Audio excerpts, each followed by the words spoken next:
Target করে করে বিভিন্ন ধরনের রাস্তাঘাটে ঝামেলা করতেছে। তো এই জন্য আমরা সব দিক থেকে একটা কঠিন পরিস্থিতির মধ্য দিয়ে আসি। এই রাস্তাঘাটে রাতকে রাত সফর করি। এই মহিলা প্যান্ডেলে যারা ব্যাগ নিয়ে গেছেন, আপনাদের মা বোনদেরকেও বলবো, আপনারাও মাদ্রাসায় কিছু কিছু শরীক হন। অল্প অল্প কিছু কিছু শরীক হইলেও মাদ্রাসার অনেক ফায়দা হয়ে যাবে। এতিমখানা যেহেতু একজনের উপর ছেড়ে না দেয়া, একটা এতিমখানা একজনের উপর ছেড়ে না দেয়া, সবাই মিলে কিছু কিছু চেষ্টা করা।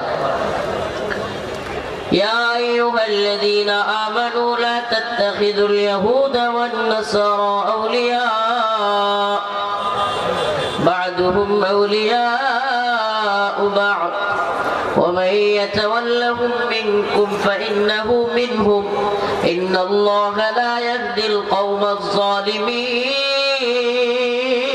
الظالمين الله رب العالمين বলেন, হে ঈমানদাররা, লা তাত্তাখিযুল ইয়াহুদা ওয়ান নাসারা আউলিয়া, তোমরা ইহুদি এবং খ্রিস্টানদেরকে বন্ধু বানায়ো না।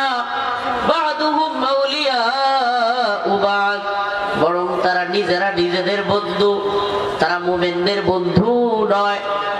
ওয়ালান তারদা আনকাল ইয়াহুদ ওয়ালান নাসারা হাত্তা তাত্তাবি'a মিল্লাতাহুম, ইহুদি এবং নাসারারা কখনোই তোমাদের প্রতি রাজি খুশি হবে না। মুশরিকরা, ইহুদি খ্রিস্টানরা মুসলমানদের উপর কখনোই রাজি খুশি হবে, কারণ এই শত্রুতাটা আমাদের সাথে না, এই শত্রুতা তাদের কোরআনের সাথে, এই শত্রুতা আল্লাহ এবং তার রাসূলের সাথে। অতএব তারা আমাদের একেবারে এমন শত্রু যে আল্লাহ বলেছেন, লা তাজিদান্না আশাদ্দাদ নাস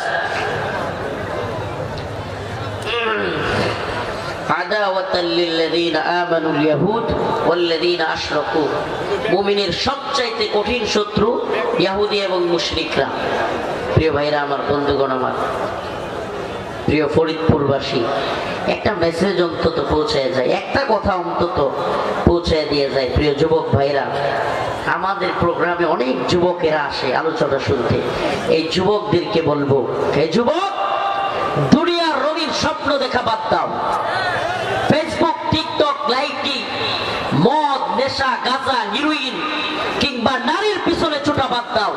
শাহাদাতের তামান্না নিয়ে তৈরি হও। হিন্দুত্ববাদীরা একটা যুদ্ধ আমাদের উপর চাপিয়ে দিচ্ছে। আমরাও বলি, মুসলিম উম্মার যুবকেরা হিন্দুত্ববাদীদেরকে পরোয়া করে না। আমরা তৈরি আছি তো ইনশাআল্লাহ? হিন্দুত্ববাদীদের বিরুদ্ধে দাঁত ভাঙা জবাব দেওয়ার জন্য তৈরি আছি তো? সমস্ত ষড়যন্ত্রের বিরুদ্ধে আমরা ঐক্যবদ্ধ হয়ে হিন্দুত্ববাদী আগ্রাসনকে মোকাবেলা করব ইনশাআল্লাহ। আমরা আল্লাহ এবং তার রাসূলের পথে চলবো। আমরা আমাদের বন্ধু মুসলমানদেরকে মনে করব। কাফের মুশরিকরা, ইহুদিরা আমাদের বন্ধু। আমরা অখণ্ড ভারত কিংবা গ্রেট ইসরায়েল রাষ্ট্রের অধীনস্থ থাকতে আসি নাই। আমরা এই পৃথিবীতে এসেছি আল্লাহর জমিনে আল্লাহর দ্বীনকে জিন্দা করবার জন্য। আল্লাহর জমিনে আল্লাহর দ্বীন জিন্দা না হওয়া পর্যন্ত আমরা প্রয়োজনে শহীদ হয়ে যাব, কিন্তু আমরা কোনোভাবেই চুপ থাকবো। নাসরুম মিনাল্লাহ ওয়া ফাতহুন করিব ওয়া বাশশিরিল মুমিনিন। নামাজ হবে, আপনারা আমার জন্য খাস করে দোয়া করবেন।